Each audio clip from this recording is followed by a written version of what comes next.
Welcome back, students. Let's start with the same topic today. And this is our second chapter, second lesson, and the second day over the same topic.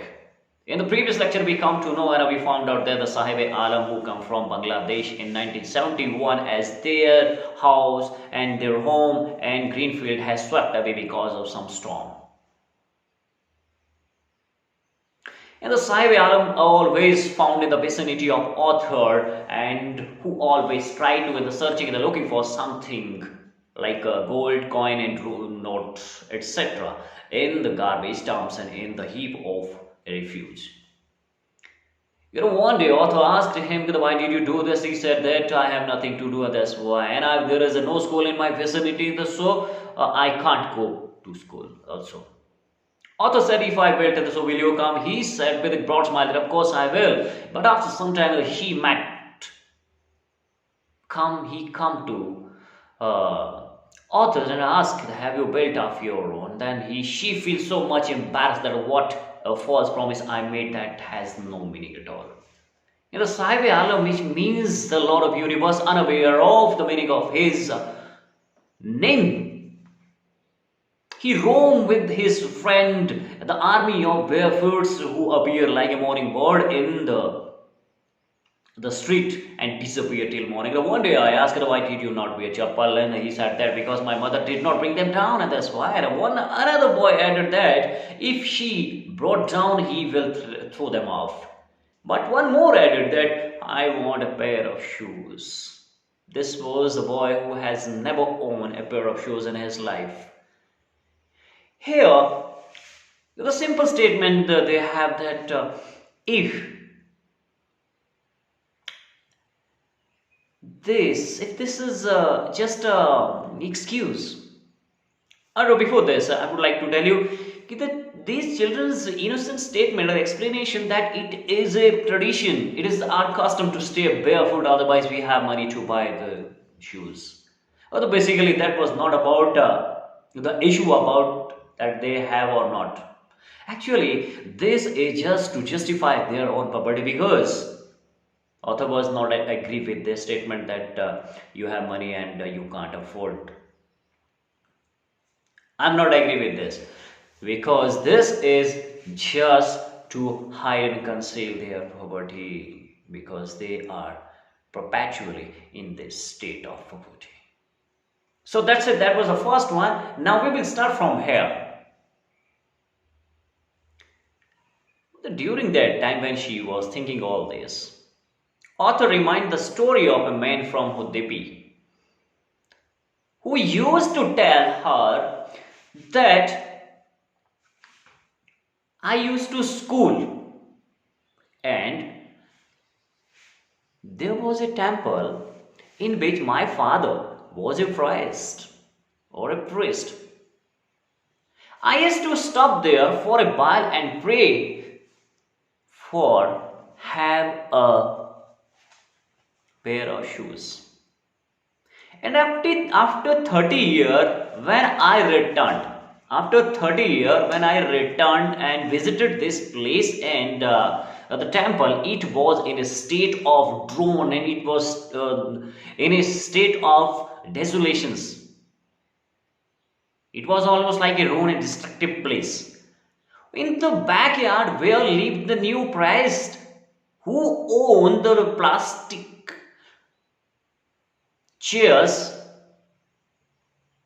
or I must say, he owned white and red color plastic chairs. And there is a boy wore grey uniform, shoes, socks, returned from the school pantingly and threw his bag over the folding bed. Having been seen this boy by doing so, I remembered the prayer another boy had made to goddess when he had finally got a pair of shoes. Having been seen this boy, how, in what way, and why this boy has through his bag, and he has everything. Although he has a shoes and he has a socks and he has a school bag and everything. Actually, that one decent man should have. And thus, then he remembered the story in that prayer of that boy who used to made a prayer for and have a pair of shoes, and finally he got it, and now again here, let me never lose them. He again making the prayer that God, let me never lose this pair of shoes, and God has granted this. God has fulfilled his wish here.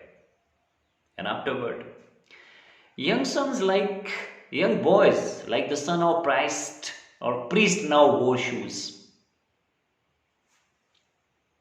But there are many pickers in my vicinity who remains shoeless.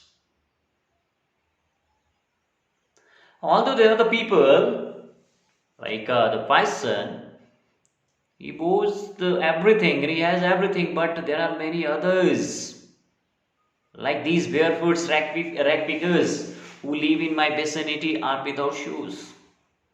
So my acquaintance with the barefoot pickers lead me to Simapuri, a place on the periphery of Delhi, yet miles away from it metaphorically. Having been very much familiar with these rag pickers, it led me to the Simapuri, and this is a place. Actually, basically, this is the slum area of Delhi and outer edge of the Delhi, but symbolically very very away from the reach of these children, these pickers. Why miles away from it?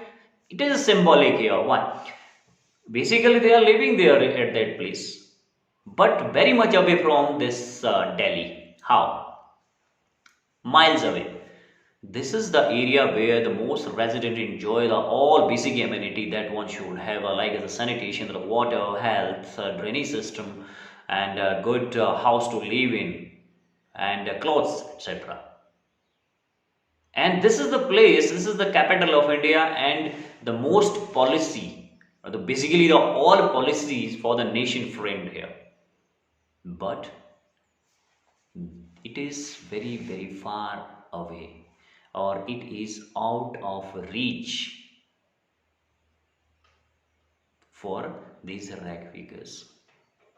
So it was symbolically here that although it is they are very close to the city, but still they are very far away. These things are out of there. These basic needs they cannot afford. Okay, so those who live here in squatters live here. The squatterly here and there they are living, and who came from Bangladesh in 1971, and the Saib's family is one of them. Saib's family also is one of them. And structure of merge. Okay, it is talking about Simapuri. Saib's family is one of them. Simapuri was then a wilderness. In 1971, it was in a state of, there was nothing to see. It was underdeveloped at that time. It still is the same today. It has not changed its situation and condition. Actually, it is same as was in 1971, but it is no longer empty. Where? Because in structure of mud with the roof of the tin and tarpaulin, the devoid of sewage drainage and running water, live 10,000 rag pickers. It is no longer empty because here living now 10,000 rag pickers who has erected the structure of mud, and over which they have covered their mud structures with the tin and tarpaulins, and they are all devoid of the sewage and the drainage system, water running here or there. They have lived here, they have been living here for 30 years without identity and without permissions, but have ration card. Okay, but they have ration card by which they enlisted themselves into the voter list, so they can buy the grain from shop. Okay, and without identity, they are living there, and they have no permission to live there, but they anyhow enlisted themselves in the voter list, and by which they can buy ration at all and can grain from the shop. So, food is more important for survival than an identity when the matter comes from the hunger or foods. That time no one asked about their identity. If at the end of the day we can feed our family and go to bed without an aching stomach, we would rather live here than in the field that gave us no grain. Say a group of women in tattered saris when I asked them why they left their beautiful land and how green fields and rivers. One day, an author asked the group of women who wore tattered tears, cloths, and saris, why did you? What was the reason to leaving your beautiful green, the place, the field, and house, etc. in Bangladesh? She responded that if we could feed our family till evening, and if we could go to bed without aching in our stomach,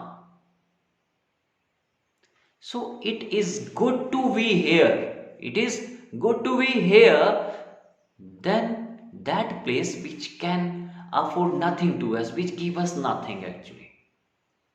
Because they want to say that was the place now where has nothing to give. So we come out of that place in hope of getting something. So here they are leaving because nowadays today we can earn something. So it means here we are in Delhi, earn that much money that we feed our family, and we go to our bed with full stomach and have no pain and no ache in the stomach.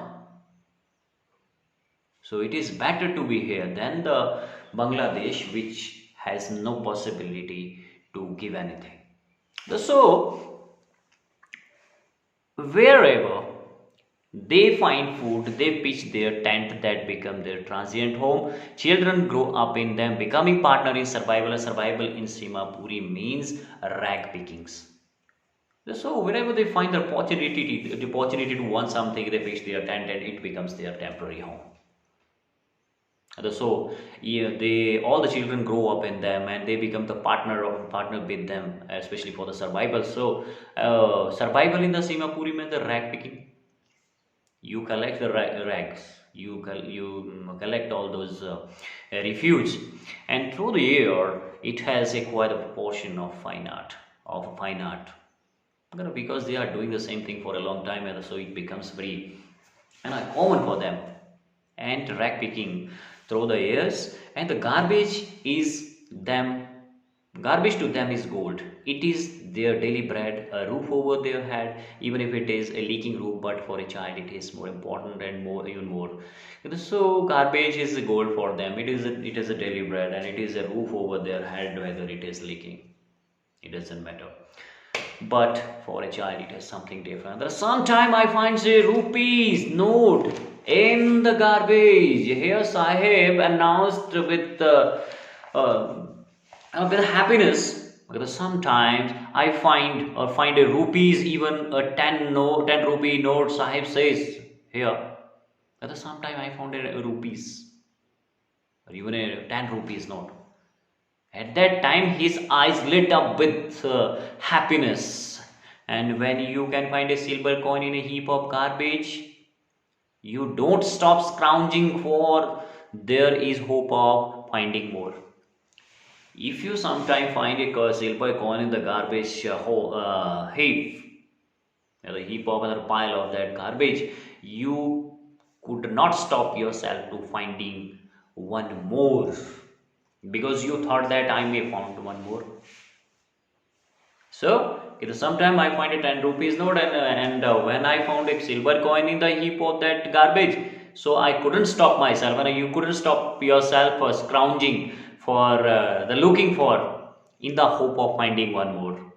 It seems that for children, garbage has a meaning different from that it means to their parents. It seems that the meaning of garbage for the children is very much different than their parents, because for the children it is wrapped in wonder.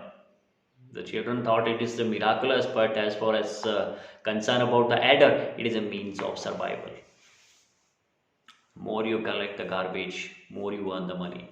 More you earn the money, more is the chances to make their life better. That's it. That was here in the Simapuri.